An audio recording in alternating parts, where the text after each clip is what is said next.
Satu kegagalan itu adalah benda yang biasa. Jangan ingat kita gagal, kita tak boleh nak teruskan. Normal guys. Yang penting keep going. Alright. Bunyi pun keep going juga. Ya. Bunyi.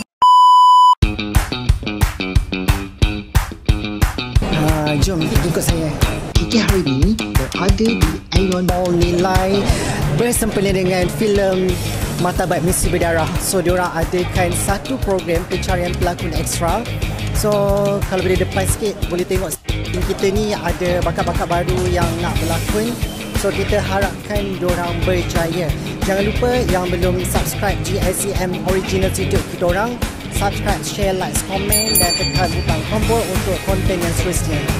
Saya Kiki. Jom kita tengok macam mana bakat-bakat diorang yang berlakon hari ini.